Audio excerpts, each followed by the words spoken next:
And I remember hearing this clear as day. You'll always be alone and you'll always be lonely. I mean, I heard it. I'm like, Wow. God, why would you do that to me? What did I do? Why? And it broke my heart. I saw Satan face to face. I looked into his eyes and they were empty, but they were full at the same time. It's the weirdest thing. And it sucked me in.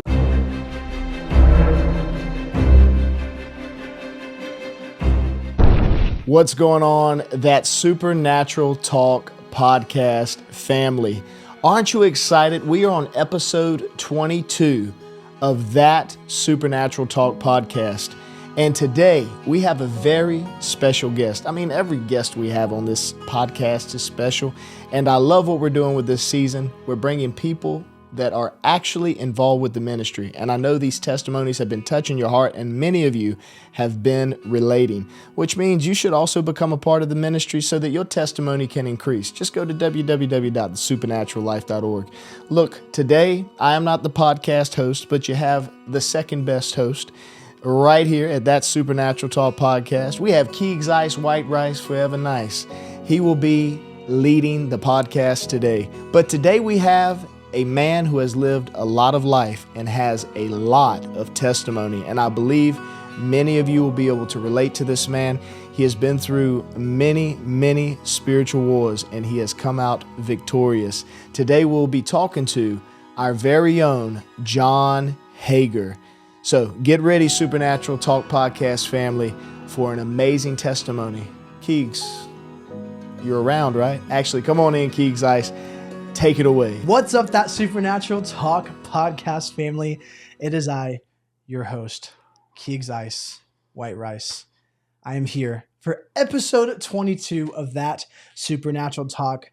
Boy, oh boy, what an amazing introduction from our own, the Apostle to the Nations, Apostle Daniel Adams. Love you, man of God. Honor you. You are the mightiest man of God, in Jesus' name. But anyways, guys, I have another amazing, anointed, never disappointed man of God right here with us. Please welcome John Hager. Welcome, man of God.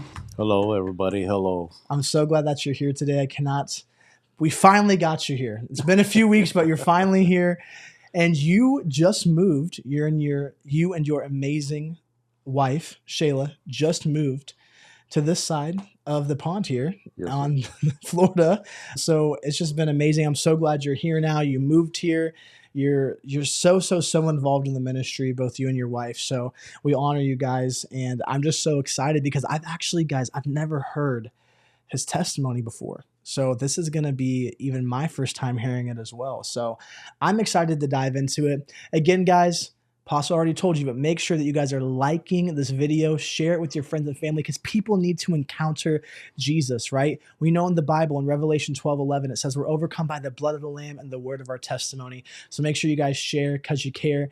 And of course, you want to subscribe to this podcast, okay? Subscribe because we put out amazing supernatural podcasts every single week. And of course, become a member of the podcast channel so that way you can get exclusive behind the scenes videos that are so raw, so crazy, so funny. You don't want to miss those. So sign up. Any podcast member can get those exclusive behind the scenes. And if you're listening on our other podcast platforms, such as Apple Podcasts, Spotify, make sure you go to our hosted website provider, Buzzsprout, and become a monthly donor on there. So that way you guys can support everything we're doing here at that Supernatural Talk podcast. But you've lived a crazy life. But I think we got to get to the beginning. So I think we just start there. How did you get here? How did you come into this world, your childhood, whatever it was? Let us know. Let's start there. So my mom, when she got pregnant with my brother and I, my twin brother, she weighed about 95, 90 pounds, somewhere in through there. She's not really sure. But we were both really big, so she weighed about 117 pounds. I was 6 pounds, 10 ounces, so I was big. My brother's big, but I was breech. My brother would have been born first, or if I would have been born first, I would have stopped everything up. And back in the day, that's February 4th, 1960, and we're from a rural town, so there wasn't like C-sections just didn't happen very much. And just being twins was pretty unique also. But I'm pretty sure none of us would have survived that had I been born first. So God Wow. was good to us and allowed my brother to be born first, and then I came out. And that's how life started. Yeah, that was Wow. pretty crazy. So you were born February 4th, 1960, Yep. from a small rural town. Where were you born at? Cortez, Colorado, in the Four Wow. Corners area. It's right where the four states, Arizona, New Mexico, Utah, and Colorado meet. Some of you guys heard of Mesa Verde National Park right there, Durango, Colorado. There's a lot of native culture. There's the Ute Mountain Ute tribe is right there, the Navajo tribes there, the Hopi Indian tribe, the Pueblos. I mean, it's very, very diverse in tribal culture. Wow. So it seems like God was, I mean, you were having supernatural divine favor, just even when you were born.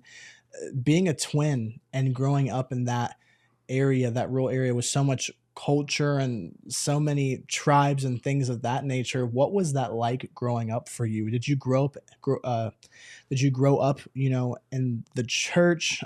Being a twin, was there some difficulties there? What was that like? So yeah, we dad worked in construction, so he was gone for the week, and then come in on the weekends. And he worked with a lot of Native Americans, mostly the Navajo people. So we learned pretty quickly about their culture, and we kind of got more familiar as we grew older. So it was diverse. And then schools, when we got old enough to go to school, of course, we had Native Americans in the school, and they all talked, had their native tongue, plus they were speaking English. So it was quite I mean, we're like walking through history and we didn't even realize it. But it was good. And when my twin brother and he would lose his breath when he got scared or if he got stuck. So I remember one time he got stuck between the bed and the wall, and he was smothering, and he couldn't say anything. So I started crying for him.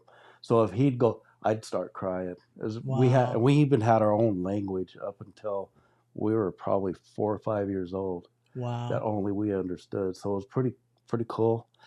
Very, very close. I got rheumatic fever when I was. There's two things that happened to me that I think are spiritually connected. First of all, we were at Lukachuk, and it was a real small town, and we got to spend the week with Dad up there with his work. And we were running around this old house where we were staying, and I stepped on rusty nails in this board. 3 rusty nails. They went all the way through my foot. Oh, wow. And so Dad grabbed me up and we rushed to the doctor then. And I remember him holding me when the doctor pulled that out and wondering, I was like, he's supposed to help me, not hurt me. And I Mm. remember that specifically. And I had to go back to this point of my life later to forgive him for that pain and that hurting. And then he held me when the doctor got those long Q-tips and put alcohol and went in and cleaned them out. Oh, wow. Oh, and it's funny because I don't remember very much of my childhood, but that I remember vividly. Then I got rheumatic fever when I was 3.5, and a couple of my uncles, or an uncle and aunt, but I remember my mom talking about an uncle that he's pretty much bedridden after he had it. And so the doctor said I had a heart murmur and I'd have to be very careful. I couldn't play sports, but I'm competitive. I'm extremely competitive. So I'm like, well, I'm going to die, I guess, if, I'm not going to let this stop me. But Mom said when I was 3, I learned how to ride a bike. Just I'm going to do it. Wow. Nobody helped. We did it. My brother and I, we did everything together. So that's kind of that part of my life. We were in and out of church at a young age. We went to the Baptist church, and it was really, there's no Holy Spirit. Holy Spirit was supposed to be in you, but if you heard anything, it was sensationalized, Hmm. and it was not right. It was like the wrong spirit. So you were supposed to hear from the Holy Spirit, but if you did, then it was not good. But I remember being in church and the preacher would be yelling and slamming and, you know, do this and you got to get saved. So Jesus Christ's blood will save you. But if you do this, you're going to hell. And if you do that, you're going to hell. And boys, come up front here. Sit right here on this pew because you're being too loud. And we'd start getting feisty again. And he'd be like, and if you boys don't shut up, you're going to hell. It's like, well, I guess I'm going to hell no matter what I do. Yeah. You know? Then, so we're pretty, we're living out in the country, have a good relationship with everybody. My dad, though, well, we tore my mom up. So after we were born, she had 5 miscarriages. Oh, wow. So it really tore her body up. And I remember vividly so many times my dad saying, I just wish I had a girl. And if one of you would have been a girl, that would have been perfect. Because 2 boys are, I love you guys, but if one of you, well, who was second? I was second. So he always kind of referred to me that he wishes I was a girl. That's the way I took it. Probably not, but that's the way I took it. Mm. So I always felt like I was a disappointment. My brother's very mechanical, very structure. He can build houses. He can rebuild motors, rebuild transmissions. He's very good at that. I am not. I don't do that. I break stuff. I'll take things apart and put them together. I have parts left over. That's how good I am, right? Yeah. So I always felt like I was a failure. And my dad would tell me, what are you, stupid? You can't do that. That's simple. Why can't you do that? What's wrong with you? And my brother would do it, and he'd be, yeah, like this. It's so easy. Mm. So it kind of, there was a dynamic, and I started like pushing away from my dad because I never felt his love. I felt he liked my brother better. And so it's kind of, I felt like an outcast, that I wasn't a girl. I wasn't wanted. So it was kind of a conflict, I think. My dad grew up he was number 13 in a household of 14. His dad was a preacher, and he's a big man, like 6'3", big man, long gray hair, but mean. I mean, he beat his kids, beat them. Wow. My dad left home when he was 13 because their mom died when they were early, but all those kids. So Ben got married to another woman, and dad was being friendly with her. And Ben said, look, it's either you go or I go, but one of us has to go because she likes you. And so my dad left. Yeah. So it was heartbreaking to him. And that winter, that black paper, that tar paper, the old black tar paper? Have you ever seen that? So he made, one of his buddies allowed him to stay with him. And so he made this little shack with tar paper, and he ran home because it was snowing and freezing. And so he ran to that and jumped in the covers, and he died. And he remembers seeing Jesus, and Jesus said, what do you want to do? Do you want to come with me, or do you want to stay? And this was your dad that had that experience. Yes. When he was younger. When he was younger. Wow. And he said, I want to have a family. I haven't even lived. So he allowed him to live, which was pretty amazing to me. But he saw that, but of course, being real, and I mean, we have our human flaws. So I saw that part of him. And then I saw his anger and his temper and he would say one thing and do something else. So I was really confused, especially with growing up in that religion. I grew up in a lot of pain. My legs hurt, my chest is a little deformed. This side's a little bit higher, but it used to move, and my stomach would be so upset. I remember laying in bed, just barely trying to breathe so I wouldn't get sick, and so the pain would go away most of my young life. And so I'd be awake at 2, 3, 4 in the morning because I just couldn't sleep because I hurt. And then between, I think it was first and second grade, maybe it was the year before, right in there, we lived out in the country. So I went outside, and there was a barbed wire fence I crossed, and there were cows and a full moon. And I remember hearing this clear as day: you'll always be alone, and you'll always be lonely. I mean, I heard it. I'm like, wow. God, why would you do that to me? What did I do? Why? And it broke my heart. I'm like, so I don't think I slept for 3 or 4 days after that. It tore me up. But I'm like, well, I guess I'm probably not going to live long anyway because of the rheumatic fever. So probably doesn't matter. Yeah. And I never thought I'd live past 30. I really, Mm. for some reason. The next year, kind of about the same time in July, same thing. It's 3 in the morning. I go outside. I'm out in the pasture walking around, just kind of looking at the moon, just kind of letting the fresh air fill me so I'm not so sick. And I hear this: everything you love will die. Wow. And I'm like, wow. So growing up, I didn't believe in love. I didn't believe, I always thought love was for the card company, for the candy company, and for the flower company. Mm. I just never felt that. I felt like I was in the way, and God didn't love me. Jesus couldn't love me, because if I just thinking about stuff would send me to hell, even though he was my savior.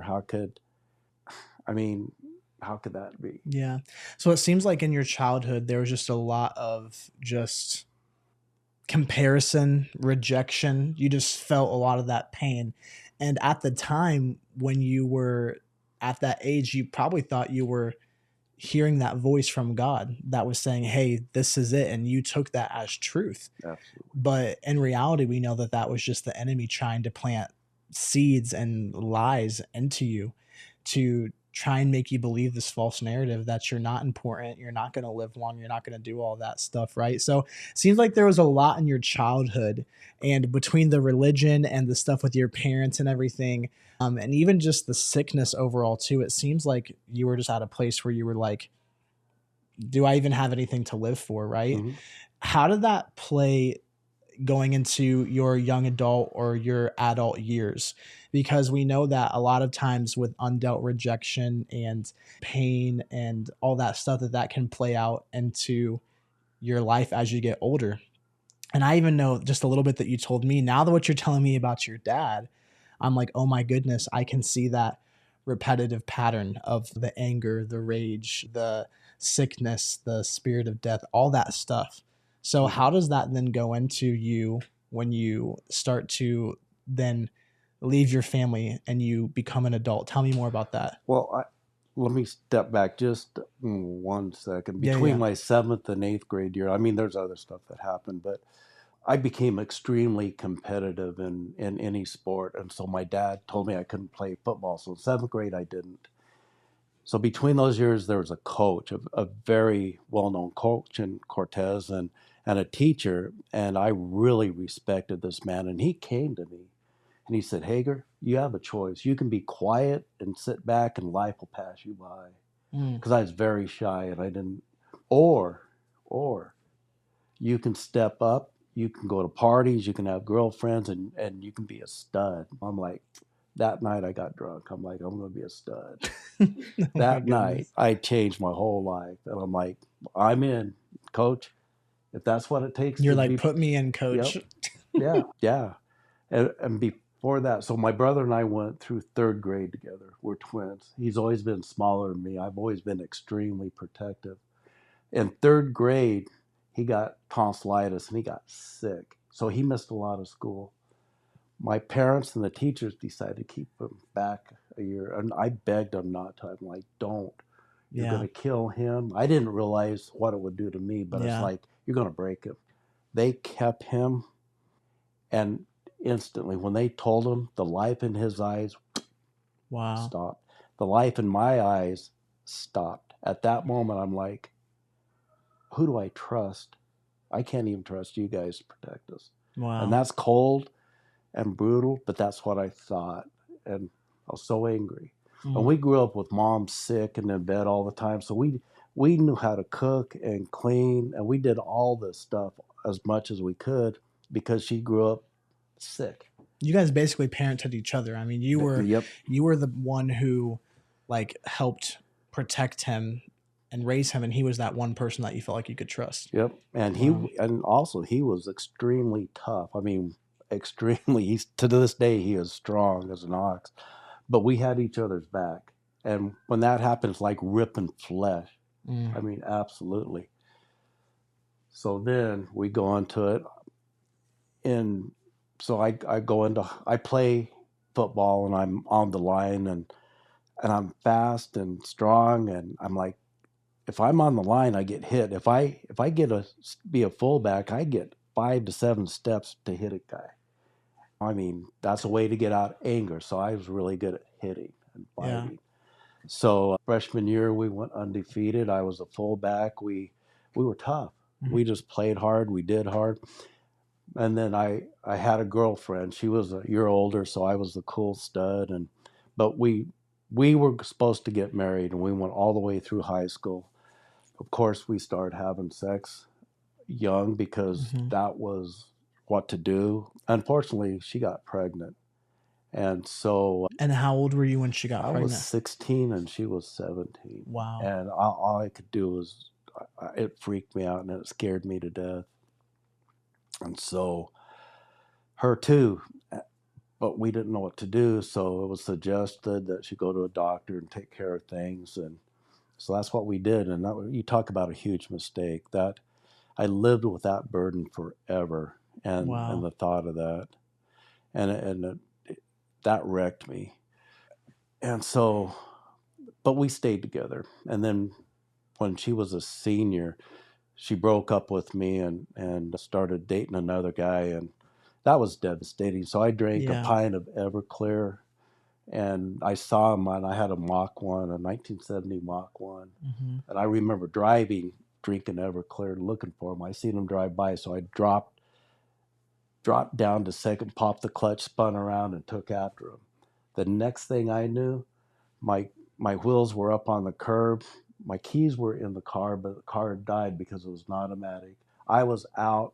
My feet were in the car, but my body was on the ground. So apparently I stopped there. I don't know why, but I was blacked out. But I woke up still hungover and puking and in the car or at the scene of the accident. Yeah, there wasn't an accident. I just pulled up onto the curb, and I don't know, but it was black. So I don't know how I didn't go to jail. I don't know how I didn't get a ticket. But that was my life. It was crazy. Wow. So this is wild. You go through this. I mean, that's traumatic. You go through this point in your life where you get her pregnant. And did your family know about that? Did anybody know about? So that was a secret that you guys kept and that you held on to that nobody else knew about. Yep. I mean, there's a few people, but nobody knew it was. This is your. Oh wow! This is very okay. Wow. Well, thank you so much for sharing that, because there's so many people, guys. If you have had similarities in your testimony, please comment down below, because it's so important to be vulnerable and to share this stuff, because so many people go through this. They keep these secrets. I mean, we've had people even come to revivals and they're like, I haven't told anyone that this happened when I was, 17, when I was, this age. And so many people go through that because it's suggested by a doctor. They're like, well, you're this or that. Or even we've had people's parents say, yeah, well, you're young, your life's ahead of you, just kind of terminate the pregnancy. So, and then afterwards, that person that you went through that with decides to leave you. So that's heartbreaking. How did that shape then? So that's towards the end of high school. Right. So what happens now? You're drinking and just, I used to drink Everclear. Okay. Some of y'all know my testimony. I drank to get drunk. I didn't, that's what I did back in the day. When I was in college and I was going through all my stuff, Everclear is no joke. Okay. I mean, so you're like really, really deep into alcohol at that point. Yep. What happens after that? Yeah, it's no joke, but I'd been drinking all through high school. But I was the age where, in Colorado, you could purchase beer at 18 years old. But that went up. So when I was 18, they changed laws. So then when I was 19, and then when I was 20, and then when I was 21, it went up. Wow. But I looked old enough, like my hair started receding bad when I was 16.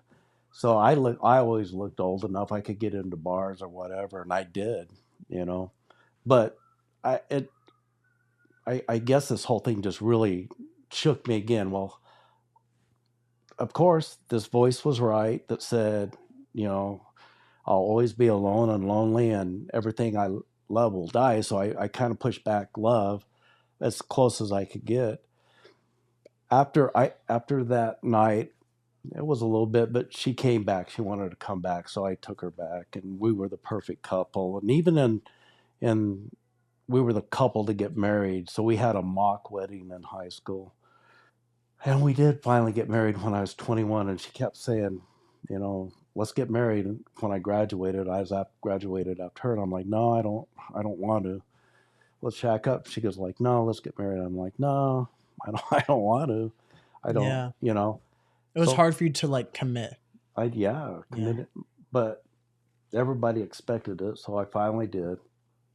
And my grandma had a stroke by then. She had a stroke and I was really close to my grandma, so she had a stroke when I was 18. And that's significant too because she was having partial strokes. She thinks she had a first heart attack at 25 years of age. But I was staying at her house. We stayed there a lot. But one morning she woke me up and part of her face was droopy. Mm-hmm. And she said, John, your mom's not strong enough and your uncle doesn't care, but your mom's not strong enough to do this. So she goes, if I have a massive stroke, you got to take me off the machines. I'm like, okay. She goes, you got to promise me. I'm like, what? Mom? She goes, I don't care what your mom says. I don't want to live as a vegetable. So I'm like, all right.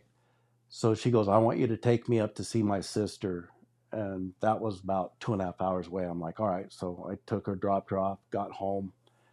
That morning, I got a call. Your grandma's had a major stroke, or Wow. that the next night. It was not morning. So I got my parents out of a van, and we drove. We got there, and I walked into her room, and I didn't recognize her. I was like, we walked back out and go, I thought you said she was in the room. I'm like, yeah, that's her right there. I'm like, what? I didn't even recognize my grandma. Wow. It just distorted her face and everything. So the doctors came in and said she has no brain activity. And mom's like, I don't know what to do. I said, you got to take her off the machines. And mom's like, no, no. And I'm like, look, I promised her. So you got to take her off. So we took her off the machines. We all said goodbye. And then I was tired. So I went and laid down in my van. And they woke me up about 30 minutes later at 3 a.m. They took all life support off. She started breathing on her own. And then she spent about a year and a half paralyzed. My parents took care of her and stuff, but Wow. that was tough. So anyway, my first wife and I get married. We have a daughter. She's beautiful. I'm drinking all the time. I'm doing sports all the time, working nights. Oh, and then so I work nights, and then I'm with my daughter during the day. Just living this kind of life. It was just Yeah. dull and mundane. Mm-hmm. Um, then my wife tries to she's like, let's have a baby. So we keep trying. But I didn't feel she desired me. So I felt rejected again. Right. Yeah. And of course, I don't love her, but I'm trying because I don't want to be a failure. My dad, it's like you're a failure at everything. Sure enough, I start having an affair. I see her on the dance floor, and we used to party a lot, drink. We'd go to the bars all the time, and it was weird because when I got off work Friday night, they'd call me and say, oh, "Okay, we're at this bar," so I'd go down there, and they'd have like 3 shots and 4 beers, and I just drink them really quick and just get wasted. Wow. And then after a while, somebody'd take me home, and she'd stay. And then one night, I saw her kissing one of my best friends on the dance floor. And Like, this was the lady you were having an affair with. no, it was my wife. Oh, sorry, your wife. Okay, Yeah. so your wife is with you partying and drinking as well. Oh yeah. And then but then you see her Yeah. doing stuff with other men. Yep. Wow. So then I'm playing volleyball. We're going to tournaments, and again, extremely competitive. A-league or A-league softball, A-league volleyball, whatever I'm doing, I'm extremely competitive. I'm in taekwondo, doing all this stuff. So then we go to a tournament, and I start having an affair with this one lady that's paying attention to me because I feel wanted, right? Mm-hmm. Horrible situation. And it blew up, of course. And we ended up getting a divorce. And I walked out. I remember my daughter grabbing my leg and just crying and saying, don't leave me, Daddy, don't leave me. I'm like, I have to. I felt so guilty, so ashamed. And I did love my daughter more than the world. But I felt I had to run. During this time period, when I was in Taekwondo, I started working out with a semi-pro boxer. Mm-hmm. And we would fight, but his dad was, or his granddad was a big medicine man in the Navajo Nation. So he started teaching me about medicine.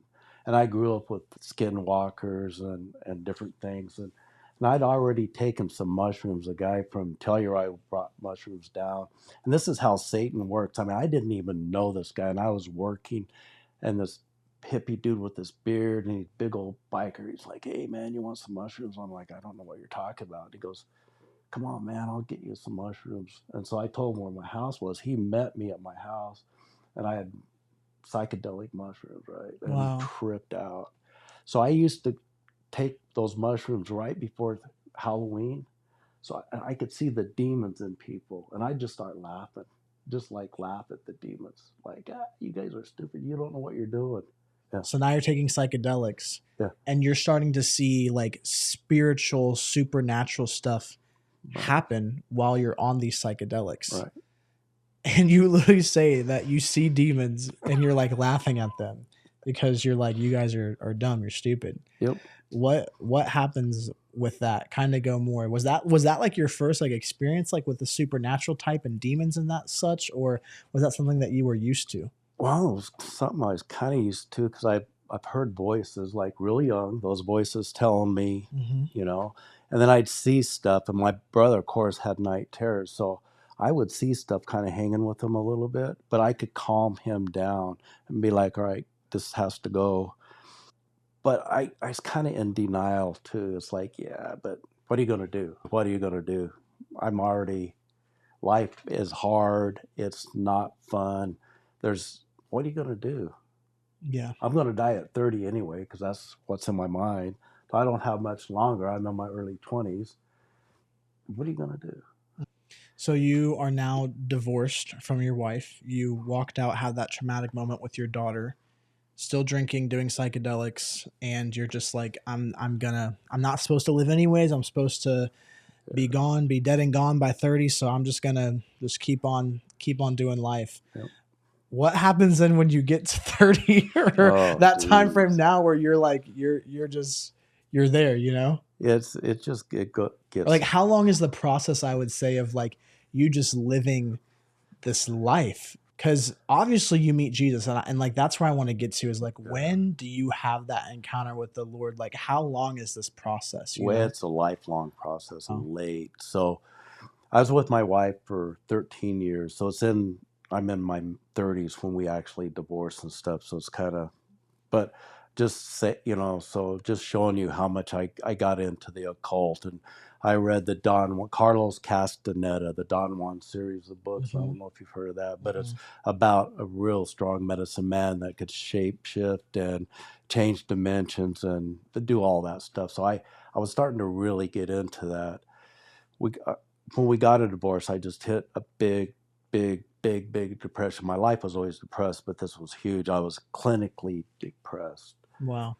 So I went to Salt Lake and I was declared that. So he gave me pills. So I was doing pills, drinking, and I didn't care. I really didn't care if I was here or not, and I'd Yeah. rather have not been. Wow. At that point in my life, it just got crazy. That's when I started doing cocaine because everything hurt. I saw Satan face to face. I looked into his eyes and they were empty, but they were full at the same time. It's the weirdest thing. And it sucked me in. But every guilt that I had, every depression that I had, it was lifeless, but it was full of pain at the same time. It was hopelessness, it was rage, it was hating myself. Everything that wasn't of God was in those eyes. And I tasted his breath and it stank and it tasted so nasty, but I felt I deserved it. Mm. And he was there, man. And I'm like, I guess you I guess you've got me. So what are you gonna do? And he just started laughing. And so I just that pain and that loneliness and that guilt and everything I carried, I do cocaine and I do a line and I had 30 seconds of nothing. and then it would hit me again, and I'd do another line in 30 seconds of nothing, and it would hit me again. Wow. And I just went through that thing and that depression. And I remember driving to Salt Lake. It was snowy, it was ice pack, and there was kind of this long curve and a straightaway, and I was doing 75 in a two-wheel drive pickup. Wow. Well, if I go today, I go. It doesn't matter. I didn't care. I wanted to go. And I saw this van coming, and I never let off the gas. I'm pushing, I'm going. And they get to me, and van starts sliding, and then I see this kid, teenager, and his eyes are big, and I see his mom reaching over, and then I can see kids in the back, and they spin right in front of me, and I'm like, don't let me kill a kid. Come on, I don't want to kill kids. I don't care if I go, but don't let me kill a kid. And that van went right beside me, spun twice, and I watched it the whole way. There's no way it didn't hit me. No way except by God's hand. Wow. Only way. Wow. Then I saw him in my mirror. I never slowed down. I looked in my mirror. They pulled over. The kid falls out and just falls down. And then the doors open, and then I'm gone. And that was surreal to me. Man, I almost killed that kid. And I felt guilty again on top of that because I didn't care if I died. And during this time, I wanted to kill myself, but I didn't want my kids to be burdened with that. So I did everything I could to die. This guy moved to Cortez, and these guys were picking on him. I'm like, hey, he's my friend, knock it off. And I remember this car pulled up, and they'd been chasing him, and this guy from California comes, and he goes, man, those guys want to hurt me. And so they pulled up, and I got out, and I ran, and I jumped, and I went right through the front window of the driver, and I got him. And then I pulled out, and I got around, and I was beating the snot out of him. And the other guy is starting. I said, don't get out, or I'll kill you. Wow. And he started to get out, so I jumped over the car, and I slammed his head in the door, put him back in, got back over. I mean, I was like in this anger and this, and I was hoping they'd kill me, but they wouldn't. I've been shot at. I've had knives pulled on me. Nothing. Wow, I didn't know about Gangster John now. Oh my goodness, this guy, watch out. I had two fronts. Your new creation now. I got to worry about it, but I'm like, dang, I don't want to make you mad. Oh my goodness. So you're trying to do everything that you can to just get taken out at this point. You're like, you do not care if someone pulls a gun on you. You do not care like what happens. You're just like, I'm you're basically trying, and I understand that too, because I actually wanted to end my life for many years of my life, from when I was 12 until I met Jesus at 19, 20. So I understand that feeling of like you want your life to end, and you feel like it's going to end, but you don't know how or when or why. So this is a really long process of that, just years and years of just hurt and pain and drugs and alcohol and all of these things. I want to know, man. I want to know. And I know there's so many things that get to this point, but where do you start to see like that shift or change? Like, where's that rock bottom where you really feel like God starts to step in? Or how do we get to that point? Because I know that there's so much, because you recently actually really just kind of came to the Lord within the last few years. Absolutely. So where do we get to through points throughout your story where you feel like God's really starting to grab a hold of you? You feel like there's that change starting to come in. So my third marriage. I know I'm going to end that. I just don't know how, because I know it's going to cost me another fortune. So I've lost three retirements, 3 everything, right? So I know I'm going to disappoint her, and as a people pleaser, because I wanted people to like me. So I had this front where I was Mr. Nice Guy and stuff, and underneath I was just wanting to hurt, just wanted out. So one day I worked for a franchise Ford dealership, and I ran a satellite lot. Lucky, my boss and a really good friend, we'd been talking about it, and I didn't fit with those guys, and I had my own personality. So I quit and I worked with him, and then I quit because I didn't get along. And so he's like, we kept having lunch and dinner and stuff, and then one morning he's like, let's have lunch or breakfast. So I met him, and he puts me in his pickup, and we go to this place across on the other side of town, throws me the keys to this building. He said, you're going to run that for me, figure it out. I'm like, what? He goes, give your 2-week notice because you're coming back to work for us and you're going to do this. So I started this lot, and it became pretty successful. I dealt with bad credit customers, and I had a really good reputation. I won like Montezuma County salesman for like, I don't know, 10, 11, I don't know, quite a few years in a row.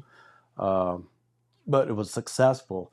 That lot was for sale, but I was going to buy it, but I was like, well, if I buy it, then the owner is going to get upset that I buy this because then I'm going to charge them rent. He won't like it, so I didn't buy it. Yeah. It finally sold. And so I went back to Kaziz, and for 2 weeks I was there. I'm like, I can't do this. I can't work with these guys. I can't. So we rented another place that was just up the road. It was a horrible place. And it probably cost me $40,000 that year because of that move. Wow. And I remember one day I was sitting in my office, and I'm like, this is it. I'm done. When I leave here, I'm going to go to the mountains, and that's going to be it. I had a pistol, I had everything. But I'd been carrying a pistol for quite a few years because of the drug problem, and people tried to rip me off a few times. So I always had a pistol with me, and that was going to be it. And then Shayla, my wife now, walked in the door, and I was sitting there, and when she came in, I saw this aura at this bright flame and this intense light in her eyes, and all I could think of was, that's an angel. And I'm like, whoa. And I said, hello, sunshine. And she's like, oh, but she didn't understand. She saved me that day, or God put her in my life.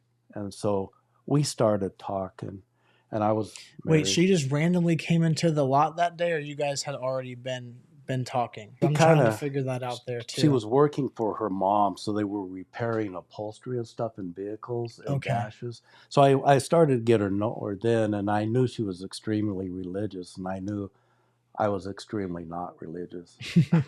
I mean, I was going to church, the Baptist church. My dad invited my wife then, and the Holy Spirit moved in a Christmas program. I felt it. So we started going to church because I wanted to pay God back. She got saved, her kids got saved, and so we jumped in. And I was told, because this was my third marriage, that I could never preach or teach, although I did teach some. And I was in charge of the ushers and the first touch and all kinds of, and I was just working and working and working because I was so thankful that God touched me, Yeah. But I was working to pay God back. I didn't still understand that. It was that conditional love. Yeah. You thought that you had to work to get his love or to pay him back for all the bad that you had done. And while you're doing this, you're still struggling with the drinking and all that stuff and everything too, even though you're at that church. Yeah, I quit drinking for about 5 years. And then my wife then says, let's just have a glass of wine. So we had to hide it. So we'd go out of town to have a glass of wine. I'm like, this is stupid. And she also, in our relationship, she brought corn into our relationship. Oh, wow. And I'm like, she started getting convicted on that. So I'm like, yeah, I don't like that. Let's not. And finally, we threw it all that away. But it was just a weird dynamic. Yeah. So yeah, I'm drinking, doing all kinds of crazy stuff. Quit for 5 years on my own. Went back to it. We were hiding it. And then I just started feeling uncomfortable. I knew I was going to cut and run again. I mean, I could only go so far. I was married a lot, and Shayla was always real. I could feel she was different. Like, she cared. She had this love about her. I'm like, there's something different about her. What is it? But I didn't want, I knew, so I never flirted with her. I just put a hedge up. So I knew I was a seducer. I mean, I was really good at seducing. I was really good at pleasing women because that was what I I learned to do at a very young age. I could wink and seduce. It's just like Apostle taught on that one class, don't wink, Yeah. because it is dangerous. And I did all that. I mean, I was the poster child for what not to do, Yeah. So anyway, we're in church. I'm going to a Baptist church, and I love this preacher, but he's like separating us, starting to pull our stuff down because he's a new pastor and he has his own things, which was good. But I got offended again because I got offended all the time because that's what you do when you feel rejection. You get offended and you get angry. And so the pastor that brought us in, he leaves to go to Phoenix, and he doesn't leave a forwarding. I mean, he's like just poof. And so I finally call him like, you didn't say goodbye? He goes, no, we don't do that because we don't want you to follow us. We want. So that broke my heart. I'm like, Yeah. you don't care. Fine. We still go to Phoenix and see him a couple of times, but it was weird. And then our youth pastor, very good man, he stayed, and he was told he had to stay. Otherwise, he would have gone to Phoenix. And I remember them letting him down, and I was angry. But one Christmas, I was reading in the Bible in Luke, and you always hear peace on earth, goodwill to man. And in the song, it's peace on earth, goodwill to man. But in the King James Version, it's on earth peace. And that shattered me. It broke me. I'm like, what's this peace thing? I've never had this my whole entire life. What is it? And I started searching for it. And that's when I stepped away from the church. I just quit. I'm like, I don't have this. I quit. I knew I was going to divorce my wife. So then we fast forward a few years later. That's when, after she'd been working and I felt this difference, and I was going to end it all that night, she walks into my store and I saw peace for the first time in my life. Wow. And I was like, whoa. Like you felt the peace from her. From her. Yeah. And I didn't know what it was. And she talked about God a lot, but I'm like, yeah, so what? So she didn't understand the impact. I didn't fully, but I knew I wanted to be around her. So then we start kind of talking and stuff, and she's having a hard time with her husband, and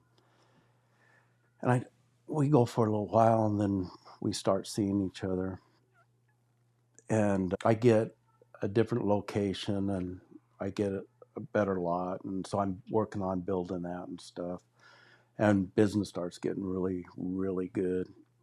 And I remember I told my ex-wife, I said, I'm done. I'm done. And she wants to go to counseling, and like, I'm done. And I was drinking, and I'd start getting mean, just pushing back. And I was mean to everybody. When I broke the relationship, I burned every bridge. I burned everything. Wow. Because I didn't want them to die because I loved them. Yeah. It really doesn't make sense. When my daughter was 12, when they were in Texas at 7 is when I divorced my wife.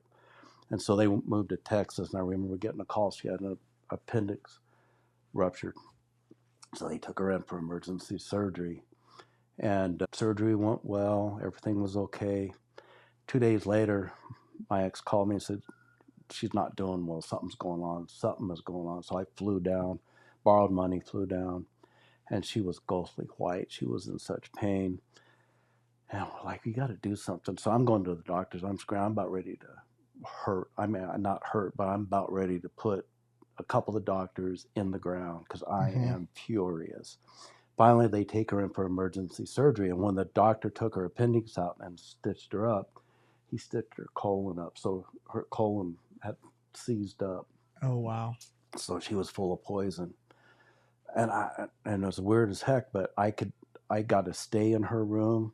They showed me how to take care of her, how to pack her stitches. I mean, she has a scar, but I was still drinking. And there was a girl I was kind of dating on and off in Cortez, and it was so weird. But told God, I said, God, give me her pain, give me her sickness, let me take it. Just let her survive. I'll do whatever it takes. So she lived.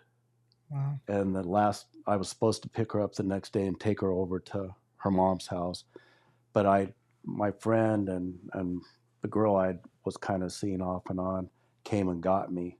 And I went to the bar and got drunk. While your daughter was in the hospital. Yeah. So that I wouldn't, because if I loved her anymore, she was going to die. It went back. Everything you love will die. She's the only person I loved. Yeah. She almost died. So I took everything on myself, asked God to give me all that. And I didn't. So it's just like this constant cycle of almost, it's like, if you get too close to really loving someone, even your own children, you just kind of take that step back. Yep. So that's the same thing with 3 marriages now. Yep. How many children do you have? I have two that I don't have a relationship with, and 4 grandchildren. Yeah. But it was that point though, where you were like, I loved her so much, like she was going to be taken. So that's why you're like, I'm just going to leave, go to the bar and just go back to my life and let her be, because I want her to live. Yeah. Wow. So all of this is happening, and then you're still living this life. Now you're going through your 3rd divorce, and and now Shayla's entered the picture. To start to wrap this up, because now you and Shayla are, it's even crazy when you talk about being mean. I'm like, I feel like there's not a mean bone in your body. Like, this is crazy to me, guys, because if you know John, he's like so nice. Like, he wouldn't harm a fly. So the fact that you're sharing all this is blowing my mind. I'm trying to picture it. It's like a movie playing out in my head. I don't know if y'all are like that. If you are, put that in the comments. Okay, it's like a movie's playing out in my head, and I cannot imagine this, because you're so nice. You're such a nice guy. Like John's the guy where oh wow, you guys should go talk to John. Because like when there's like people who need prayer, I'm like, go talk to John. So now Shayla's entered the picture. You feel peace. Yeah. Going through 3rd divorce. How do you get here to this seat today? Like, how do you get saved, TSNL? Like I want to know all the details. Okay, so we get together and we get married. Then we start going to a church in Durango, and it's a spirit-filled church. But he's talking about deliverance. I'm like, yeah, whatever. And Shayla's been telling me about, I want to see somebody delivered. I'm like, yeah, whatever. Dad's like, nah, I don't believe that. Whatever, but I'm like, all right. So finally we're going to this church, and finally I can raise my arm a little bit when we're singing. Like, amen. Okay, it didn't kill me. Okay. And then pretty soon I've got my hands up and I'm raising, and I'm still not speaking in tongues. And I'm still trying to figure this out. And we're married. And the funny thing is, in August of this year, I hear plain as day in my business, I'm in my office and I hear quit and move. I'm like, what? Quit and move. I'm like, where do I move? Why do I quit? I'm making money. I've got to pay off a divorce. I've got all this debt. I can't quit and move. So I'm like, dismissed it. The next month, same thing. I'm doing stuff and I sit down and I hear this plain as day, quit and move. I'm like, wow. What? So this goes on every month.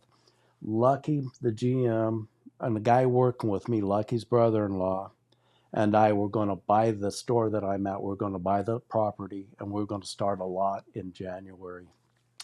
November, Lucky says, I'm out. I'm not going to do this anymore. He's kind of the money guy.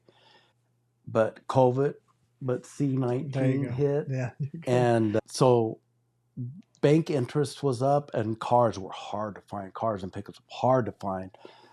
A lot of times they were going for retail in the wholesale places, and it was just hard. It was hard to make a living, but I was making a living. So Justin, the guy working with me, says, yeah, I'm going to step away. So just take all the stuff. So November, I hear quit and move, but I'm making killer money because he doesn't want to do stuff. We've got business.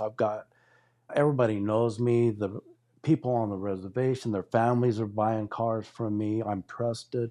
So people are coming to me. I'm making really good money. December comes, quit and move. And we're together. We're going to church, and life is just kind of going crazy. I'm working 60, 70 hours a week.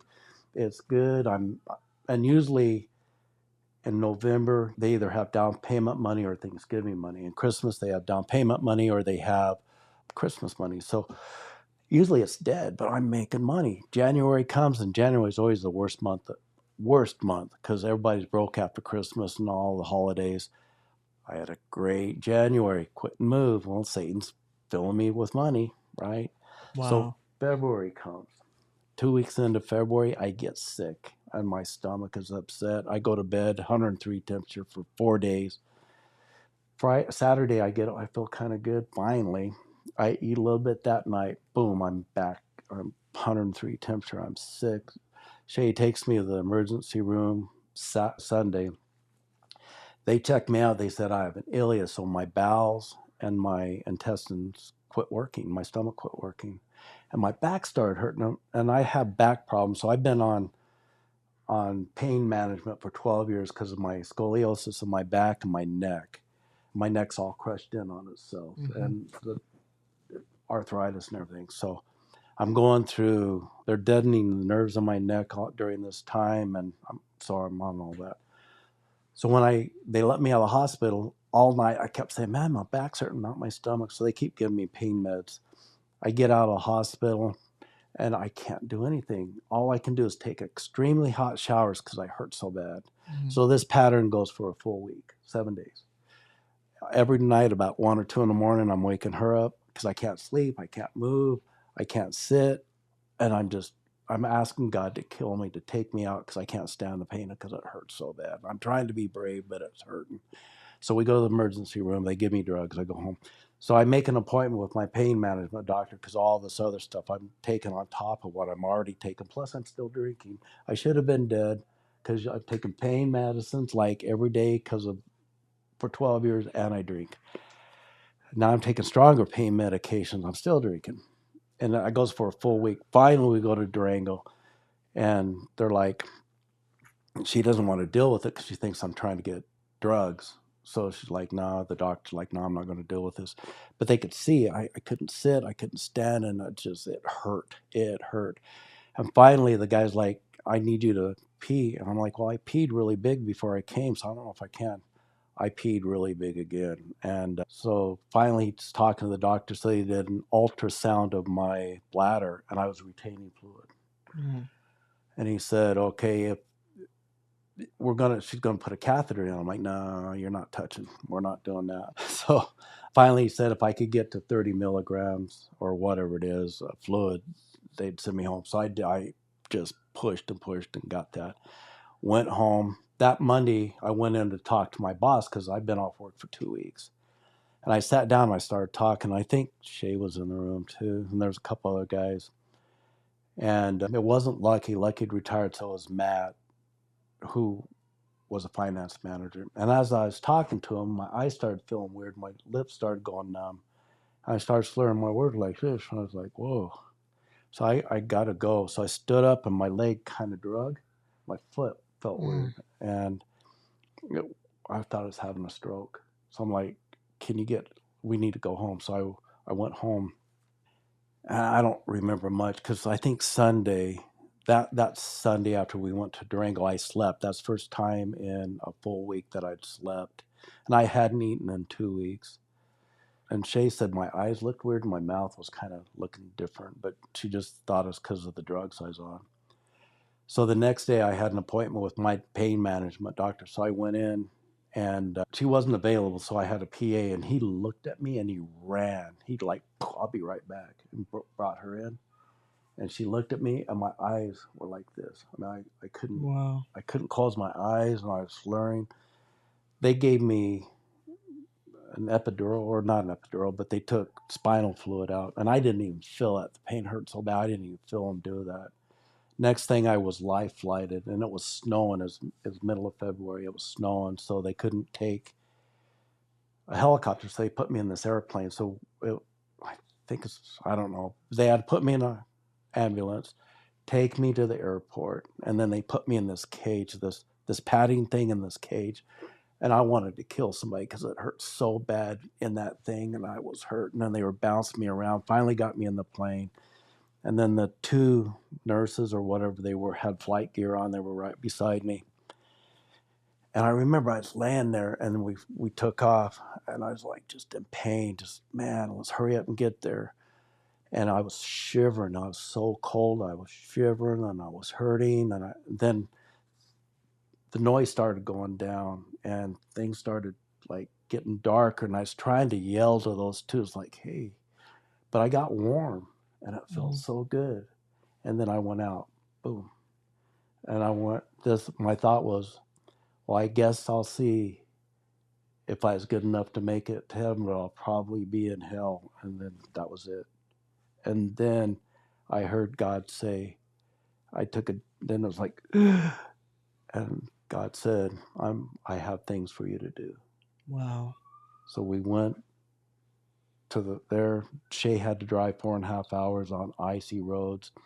I don't remember much. They put me on the head trauma stroke unit for 11 days. I couldn't blink. I couldn't talk. I was slurring, but my throat was closing when I was flying. They didn't let me drink water for 2 days. Wow. They didn't even give me ice. And finally, they trusted me with that little dauber thing. So I'm like, I did that 3 or 4 times, and I'm like dying because I got too much water. But I'm like, okay, so what do you mean, God? What do you mean by that? And we'd just been married. Of course, the church we went to, I got baptized with that because I finally started kind of feeling the Holy Spirit, so things started kind of coming. And we got married at the courthouse, so we asked him to say a thing, that pastor to say a thing, Pastor Arthur to say a thing over us and to, like kind of pray for us and do a wedding vow thing in church. Yeah. So we're kind of stepping toward that part of it. My brother came in from Newport Richey. He winters in Florida and then he summers in Colorado. And we hadn't been together in 38 years. And so I'm like, and we've been talking about moving. I said, let's go to Newport Richey and be by my brother, my twin brother. Yeah. So we packed up. I kept trying to work for 3 more months, even though I knew God was telling me to go. I kept trying to go back to work, but I just couldn't think it through, and I couldn't sit there. I was still in a lot of pain. I was taking a lot of drugs. I was taking oxycodone 3 times a day, gabapentin 3 times a day, a muscle relaxer 3 times a day. Wow. Migraine medication, and I was drinking still. So, so we moved to Newport Richey, and Shayla's like, this guy named Daniel Adams is going to be in Bushnell, Florida. I go, well, where's that at? Who's Daniel? Well, he's the guy that cast out demons. I'm like, okay, it was weird to me. I'm like, yeah, okay, whatever. Well, I'll do it for you. So she goes, it's only an hour and a half. So we go. And we're standing there, and it's at the Bushnell Church. And you guys were getting ready to go to Africa. Oh. And so this guy falls down, starts manifesting next to me. I'm like, what's going on here? I don't like this. And he's like freaking out, screaming. I'm telling Chad, like, somebody better do something to this guy or I'm going to shut him up. I'm going to take care of business. I'm like, and he's screaming. She goes, it's okay. I'm like, he's right beside me. He's on the ground. I'm going to take him out if he doesn't quit it. And finally, these guys come and start praying for him, and he's like screaming and flopping. I'm like, all right. And she's like, it's okay. It's okay. I'm like, whatever. I'm thinking this is like, nah, this ain't cool at all. I don't want to be around this. And I'm just searching. I'm open and I'm not open at the same time. And then Daniel has a sermon, and I kind of don't remember much of that. But then he's walking by, and he's just touching people, and people are falling down. I'm like, that's not real. And he touches me, just barely. I'm down. I'm like, what was that? What was that? And so I started chasing him, and he was like, and I was like getting mad. I mean, I was like, oh, come and do it again, because I think that, what'd you do? Yeah. And so he's like, well, we got to go. We got to catch a plane. I'm like, But, Daniel feels in the spirit so much. So he knew I wasn't ready for that. But as he's going, he's walking behind me, and I don't notice, and he touches the back of my head. Down I go again. Whap. I'm like, what is this? And she's just smiling. She's laughing. She's smiling. She goes, well, let's go get prayer. I'm like, I don't need prayer. She goes, well, let's just go talk to the pastor. So I see this bald guy, this buff bald guy. I'm like, Mr. Clean. Yeah. And she goes, that's the pastor. I'm like, okay. And he has this long line. And I'm like, I'm not going to wait that long. We're going. And she goes, well, I think she's his wife and she's the pastor. And the religion in me kicks in, well, she can't be a pastor. She's a female. I'm like, no. And she goes, well, just let her, just go talk to her. So there's a couple guys. And so I stand in front of her and she's pleasant. She's smiling and she looks at me. And Pastor Amelia can see deep. I mean, she can see deep. And she goes, well, what's wrong? And I'm like, there's nothing wrong. And she's like, what? I'm like, I'm just angry. And she goes, why are you angry? I said, I don't know. I'm like, this isn't me. Why am I talking to Oh her my like goodness. this, you know? And she's like, you need to forgive. I've forgiven. And she just kind of smiling at me. She goes, no, you haven't. I'm like, yes, I have. So then she starts praying. Boom, down I go again. And I think I'm on one knee and I'm trying to stand up. This is what my mind says. And I keep saying, I'm okay. Leave me alone. It feels like somebody's pushing down both sides of my shoulders and I'm getting angry. And she calls this male forerunner and this guy starts praying for me. But the whole time I'm like, I'm okay. Leave me alone. I'm good. I'm not saying a word. I think I am. She says I'm on my back the whole time. I thought I was ready to stand up. I do remember at one point my head hurting because I was pushing with my heels and my head and I was trying to crawl away from this guy. And everything in me was just, if I could have, I would have punched this guy. I would have tore him up. But I couldn't for some reason. I was just like trying to get away. And then I was like, whoa, what was that? I felt calm. I felt peace. That peace that was I read about, I felt the touch of God. I'm Wow. like, whoa, is this what you're talking about, God? Is this what you're saying? So I was like, wow. So we started going to Bushnell, and there's an hour and a half drive for us. And our pastors, Pastor Robert and Pastor Amelia Jordan, are amazing. And I started watching Daniel's stuff. And this is one. So we're talking about becoming forerunners, and I was still taking all that stuff. And there was a controversy. The demon slayers came in, and there was a big controversy. And I was like, all right, I'm done. I'm done. I'm not going to do this. And God plainly told me, follow Daniel, shut everybody else off. You're under Daniel. I'm like, yes, sir. So I stopped all the other stuff. We started doing that. Then this was in July when the first encounter with Daniel and the supernatural life. Then in December, it was like the 22nd or 23rd or something. I was waiting in the school line to get Brody, and all of a sudden I'm coming out of this tunnel, like just there was nothing. I'm coming out of this tunnel, and people are knocking on my window and trying to open the door, and I freak out. I'm like, what? And I'm like, Brody. So I took off, almost ran a couple guys over, and I went, and he was there, and there were some cops with him, and there was EMTs. Like, what is all this stuff? And I was perplexed. And so they said, do you mind getting out of your car? I said, I'm not getting out. They said, you need to get out of your car. So I'm like, okay. So I get out of my car. I have a pistol in the back and I have a knife. And so they took that. And they took my blood pressure. My blood pressure was 199 over 107. They said, you're going to the hospital. I said, I can't, man. I owe $182,000 in Colorado. I can't go. Yeah. So they said, well, we can't make you, but you're going to die. You're going to have a stroke. I'm like, no. So they wait 30 minutes. It's going down a little bit. And so I'm like, all right, I'm going to leave. And the cop's like, you're not going anywhere. I'm like, yeah, I am. So my brother was here. So he goes, no, call. So Jim came over. And the cop's like, I'm giving you a big break. He goes, I can get you for being under the influence. Because I told him I'd taken Oxy and all that.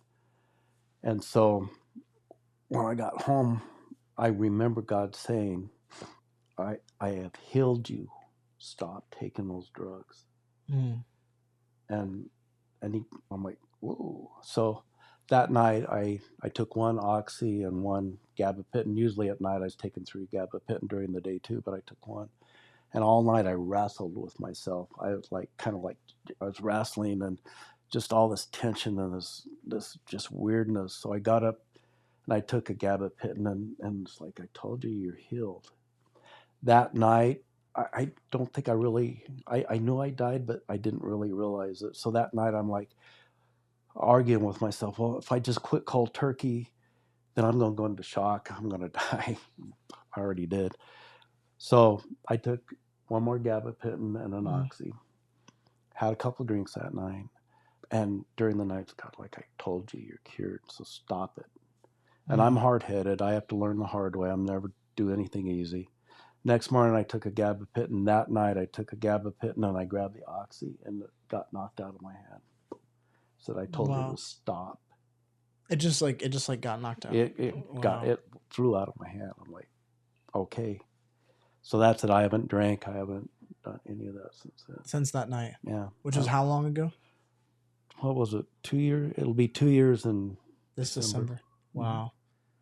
And then so I'm like, all right. So she's like, let's become forerunners. So then we started doing the test, and we went through the forerunner school, and we just started serving. You know, I mean, I was so happy that God saved me, and I was so curious about what he wanted. So I'm like, yeah, God, whatever you want us to do. So we started just jumping in and started serving. And the very first time we went to church, Pastor Robert called me a general. I'm like, I don't understand that, but whatever. Because I still didn't feel the love of God.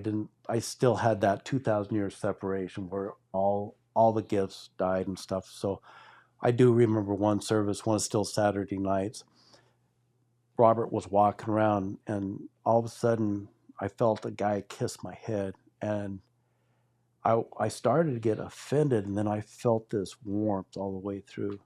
And Pastor Roberts said, God told me to give you that. That's from him. He loves you. And I just started bawling. Wow. And everything went. Everything went. Come on. Yeah. Praise God. Yeah. Wow. Whew.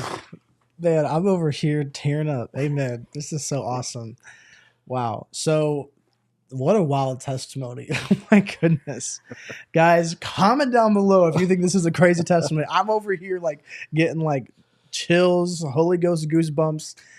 This is wild. Thank you so much, man of God, for sharing. I mean, you literally, this is what I love is it's just so beautiful because you still came and you still encountered God. And you weren't perfect. And this is something I want to let y'all know. Apostle says all the time, you don't have to be perfect. You were still drinking. You were still on the drugs. You were doing, and it was a whole process to where, you know, God just gets you free, but you stayed committed. You kept going. You kept searching. And I think that's such a beautiful thing.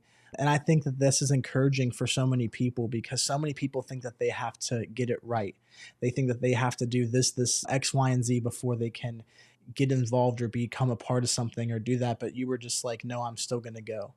And I know Shayla was a big part in that as well. And we're going to do her testimony sometime soon as well, guys. So make sure you're on the lookout for that. But I think that's such a beautiful testimony of just God's grace and his goodness. I mean, most people would have counted you out. Four times now being married, right? Crazy lifestyle, all this stuff. And now you're a pastor in training. Come on, which is just amazing. And now you're casting I think you're doing deliverance almost every day. I always see you and Shayla. You guys are casting out demons. You're now moved here. You're helping with the headquarters with their church in South Florida. So it's just so amazing. Like the depth. I didn't know how deep you were. And just seeing God just restore you and just the love of God. And now you're helping other people experience the love of God. He's working through you to bring that love to these men because you do a lot of stuff with the men in the ministry. So that's just such a beautiful thing and a beautiful testimony and story. So thank you so much for sharing that. Supernatural Talk family. Make sure y'all comment down below. this testimony was still shocked. I'm blown away. What a wild testimony. Make sure you guys comment down below if you enjoyed this testimony. Again, make sure you smash that like button. Share this testimony with your friends, with family, with anyone that you think that needs to hear this. Share it with them. And of course, make sure you guys become a forerunner. Get involved. Go to www.thesupernaturallife.org. Get discipled. Okay. You are not too far gone. You are not, you don't have to be perfect enough to join, because you'll never be perfect, right? But just get discipled, get your freedom, get your deliverance, receive it in Jesus' name. So we love you guys. Thank you so much for watching episode 22 of That Supernatural Talk. Get ready for this behind the scenes and become a member of the channel so you can watch it. And we'll see you guys very soon next week for episode 23. God bless you guys.